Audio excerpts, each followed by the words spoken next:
Okay, we were talking about the Academy Awards, and I just want to ask you a little bit about what exactly, as a costume designer, what did you do? Well, I usually do all the musical numbers. That's what I really do. I What? do the whole show, and then 99% of the ladies, of course, come with their own clothes. They come dressed. Now, do you And know if what? there is something goes wrong, we try to help them fix it. Somebody tears something, somebody breaks something, like Would you know what they were wearing in advance? that. Not always, no. Some of the time, and it depends. Nowadays, everybody likes to keep it secret. How long did you have to between the time you would get the project and it would go on the air? How long did you have to design all the? For the academy, Yes. usually have a nice long time. About 12 weeks or so. There's plenty of time, always. And things change, and different people, different songs, and you don't really get to really do your part as a costume designer until the musical numbers or the scores are decided. You got the five. When you get that, then from there to the show is kind of very quick. Now, would you listen to the music to get some But creative? the show usually has a choreographer, Mhm. and there certainly is Gil Cates as the producer, and everybody has, their input, of course, and especially if it's a real choreographed, real dance number. I have to do what the choreographer wants, basically, not necessarily visually, but basically, so that they can do what he wants them to do. And who would make the costumes? Are they done? But they're usually done in different places, if depending how big it gets. A great deal of it is done at Elizabeth Courtney. It just depends. And sometimes some of it outside. Certainly all the male tailoring is done at a tailor, things like that. Now, do you request, like for the dance number, say, do you request a certain size, or are you given size parameters? No, they just cast who they want, and then I have to do the best that can be done. Okay. In 1984, you did the design for the Olympics. Yes, I did the Olympics, which was sort of a fluke. A gentleman choreographer I knew who had then become a director and who had, because of something I had done for Liza, he had found, I guess, was a fan of sorts. So he asked me to design Laura McCall's production of the musical Applause on Broadway. That's how I met him. Then years later, that was in 70 years later, off and on we worked together, but years later, I can't even remember why he was visiting our building, but he was there and he said, I need somebody, will you do it? Somebody has to do it, it's too much. I said, all right, let's see what it is, because they had done some stuff like you would do if you were making a band uniform, for a high school. Well, it wouldn't work that way because the lady who had done the color scheme and all of that, it was all very complicated. I don't know if you remember it or not. It was all sort of off colors. They were all like crack colors, They were like peaches, and the pink wasn't really pink and the blue wasn't really blue, It was all like that. So I said, fine, why not? So it just grew like Topsy and became that enormous horror show that I went through, and we did it. Okay, on the Olympics, what pieces did you design for that? Well, I designed almost everything that everybody wore, with the exception of the people who work it, which means I did the band uniforms for the girls, for the boys, for the baton twirlers or whatever, and all of that. Uh, and certainly none of what, the different countries wear. Certainly not what United States wore either. But what really constituted the show that you were watching. And I did that huge opening number, which was, I think, about 11,000 costumes by the time we got through with it, which started with the wagon trains coming, and it all went from there to ended up to today. I did all of that. And then 2 weeks later, did the finale. And in the middle of the finale, while we were working on it, they changed choreographers. Now, I had done the whole thing and had been decided it would all be gold and red and blue. And the new gentleman who came in and took over did not want gold, so we had to dump all the gold, do all of that in white. And how it ever got done, I have no idea, but closing night, it was all up there. And it looked all right. How much time did you have to design the pieces for this? From the time that you got the commission? But from design to finish to wear, I think was something like 4 months, 6 months, something like that. How many people were working for you? I have no idea at this point. I had 4 assistants that were directly there every minute. But beyond that, the place was full of people because we ended up renting a building downtown where they did the fittings and all of that, you know. Don't ever kid yourself. No one man can do what happened up there, you know. Now, how in the concept stages, how involved were you in those, as far as the historical things? Did they say, okay, we'll do the wagons, and then you were designing the costume, or were you involved? Yeah, there would be a scenario of sorts, and you follow it, you know. I want this, and then it's going to be this, and then that, and that. Like a storyboard, you know. And then you design the stuff and fit and make it work. Okay. In 1975, you produced the 1975 Fashion Awards, which you talked about a little bit. And was this your first role as producer? Yes, actually it was. Yeah. Why did you become a producer? Just wanted to. Really. I always thought I would be a good one for that kind of show. And that's really why. And I've always, you know, I never gave up thinking of directing or producing and all of that, you know. You live the life you live, and you are what you are, but you always have certain dreams that you never really realize, you know. In this case, a few of them came true. And then in 1985, you produced Consenting Adults. Yeah, ABC. That was a book that was, at the time, considered very questionable in the subject matter. That book actually came out in 1975. And very short time after it came out, and it won quite a few awards. It was on the alternate book of the month and whatever. Anyway, very shortly after it came out, I pushed very hard and got an option on it, and went and met and talked a great deal of time with the lady who wrote it, whose name was Laura Z. Hobson, who had also written, and she always wrote books that were like that, you know. Before that, she had written a thing called The 10th Month about having a child out of wedlock, which I also produced with George Hamilton and Carol Burnett. But before all of that, she's the lady who wrote Gentleman's Agreement, and, you know, the first book about all that stuff that should not be happening. Anyway, I met her, and we became friends, and yes, she gave me an option. This was in 1975. Well, I took it everywhere you could possibly go with it, and everybody just thought I was just maybe a little crazy. They weren't sure because of what it was about, which was about homosexuality. Not so much that it was about his son admitting to his family that he is, you know, the whole thing. And nothing came of it, and it's kind of died. And then I had known Martin Starger, who had been the head of ABC at one point, you know. I had known him, and we were talking about it one day. He said, well, let me see if I can do something with it. And he was able to manage to sell it to ABC, and it got done. And if you wouldn't remember probably, but that was the time ABC was very experimental, and they were doing lots of, you know, different things. And it ended up being what it was.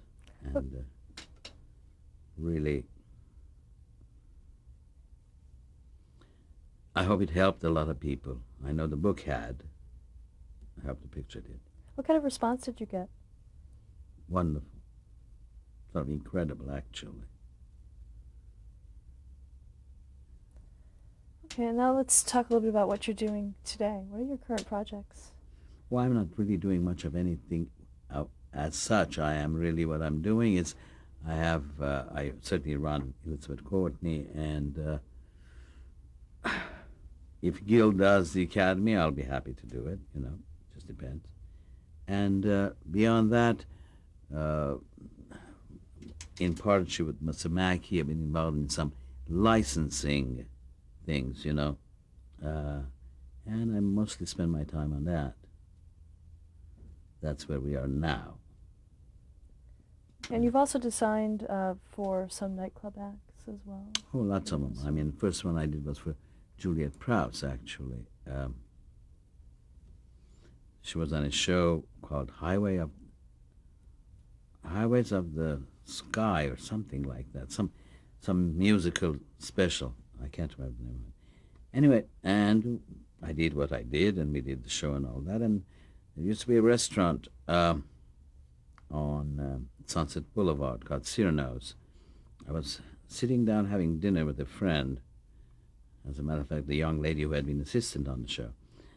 And suddenly this man walked over and says, "I'm Juliet Prowse's manager. She's sitting over there, she'd like to talk to you." I said, "Fine." I went over. She said, "Would you do my next... I'm going to go to Vegas for the first time." This was just after the Sinatra thing and all that. Yeah. "Would you do the act?" I said, "Sure, I would." And that started doing all the acts. I did hers, anime. Oh, most of them, really. Was it different than film and television?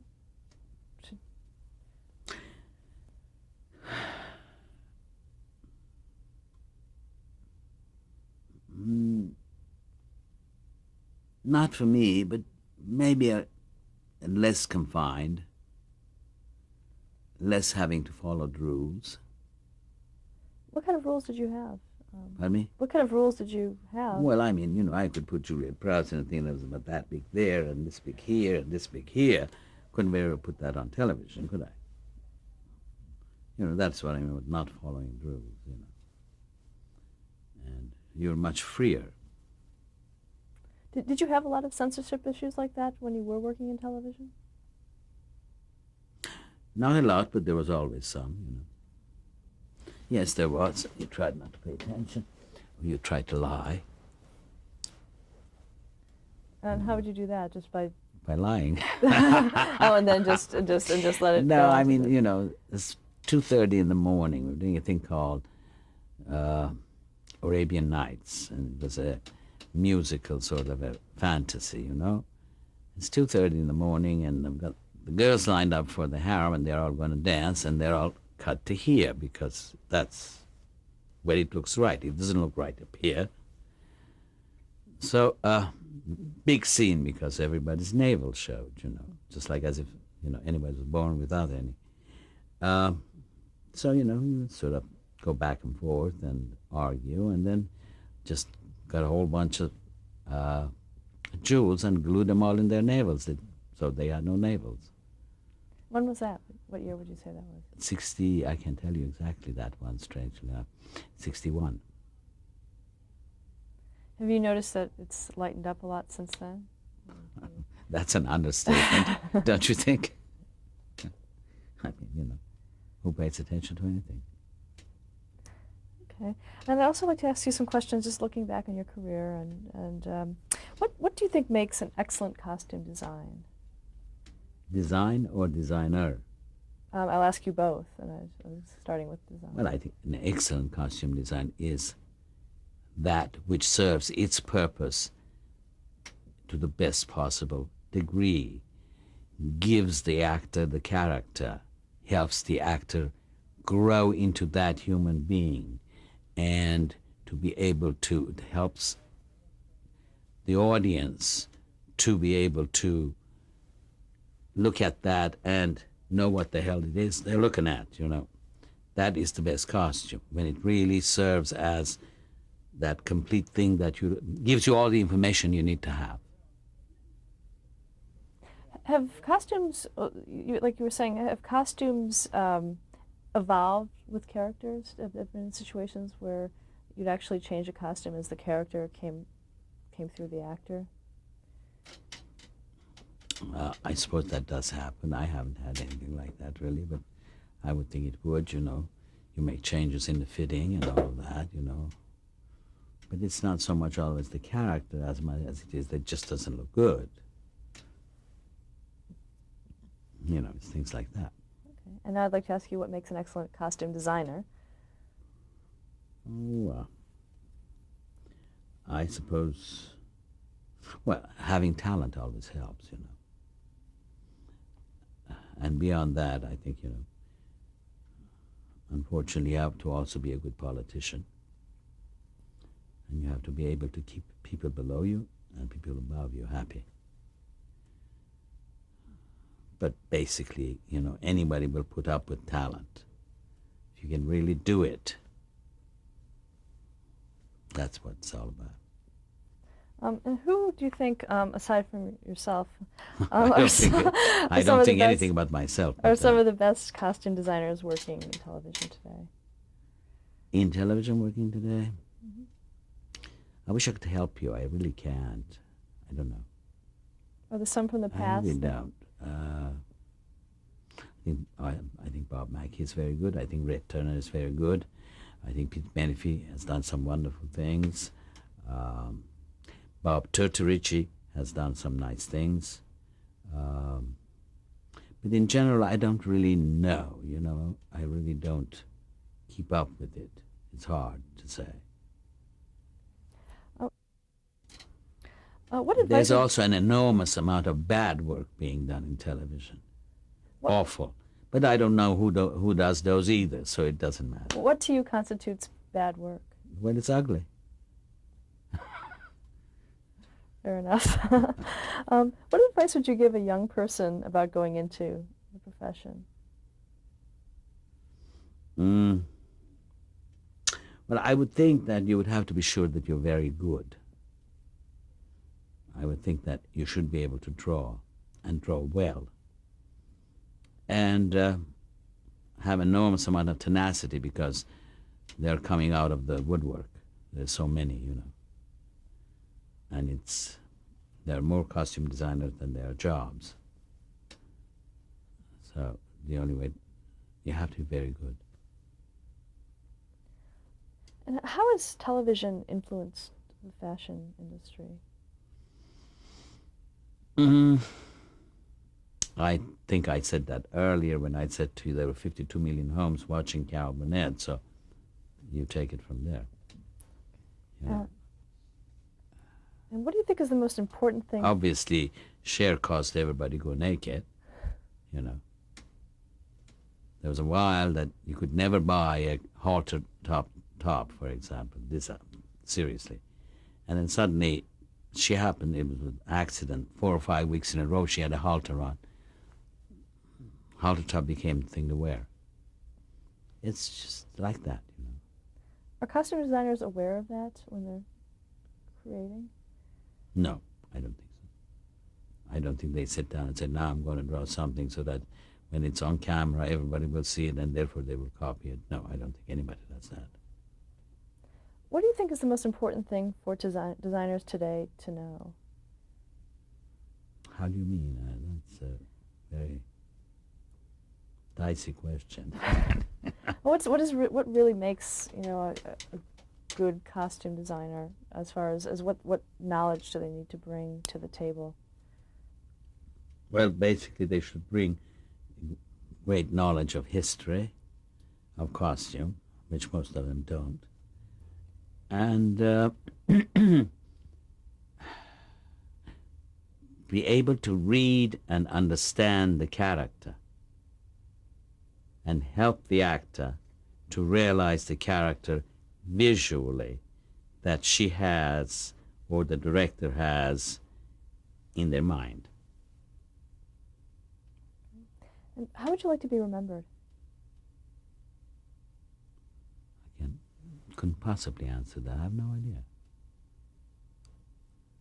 Okay. I suppose just another costume designer who worked so many years and did that. Okay. Lucky enough to do a lot of good stuff. win a bunch of Emmys, bunch of nominations. That's it. I mean, there is nothing else. And hopefully enough money to live the rest of the life. Did you ever return to Tehran? Once in 75, just for 2 weeks. That's the only time. When you came here, did you know that you would be staying here permanently? Nobody else did, but I did, yes. Okay.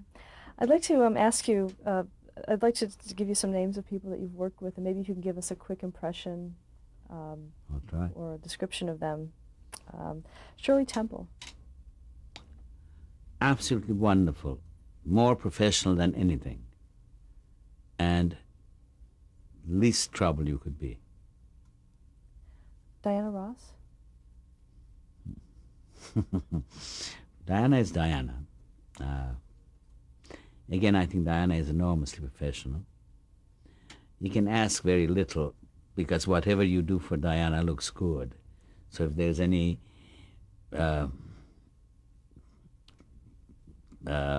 obstacle to get from here to there, you would anyway, because the results are all worth it. Lola Falana. Lola was terrific, the sweetest, and very talented, I think. And I'm not sure everybody ever found that out. Diane Carroll. Well, really a lady. That's the only thing I can tell you. Carol Channing. Well, Carol Channing, you know, is probably one of the brightest, one of the smartest, well-read people I know. Carol Channing has nothing to do with Carol Channing. Those are two different people. She's bright, she's creative, she's smart. And the other persona is the persona. Sid Charisse. Well, again, absolutely lovely, you know, really. I haven't done that much with Sid. We are more friends in many ways, or acquaintances than anything else, and I think she's just wonderful. Jerry Van Dyke. Jerry, I don't really remember that much. He was on Garland. Mm-hmm. Okay. Dusty Springfield. Jesus, I don't know. Okay. I mean, that's backing it up. How about the Smothers Brothers? Did you work with them? I always thought they were very talented, very smart. And I had a very nice time with them. Arthur Hiller. Arthur, well, it's very hard. I think Arthur is wonderful. Arthur was the first man I ever worked with, and I certainly have great respect for him. Like all of us, sometimes he makes a good movie, sometimes he makes a bad movie. Sometimes I draw an ugly dress, sometimes I draw a pretty dress, you know. But I think he's a very good director, yes. George Schlatter. George is absolutely fabulous. He's the epitome of a producer. He can make anybody do anything. Eve Arden. Eve, I don't remember. I've worked with her only that one time, and I can't tell you except that she was lovely. I mean, I had no problems with her. I don't remember, except I think she was wonderful and funny. Barbara Streisand.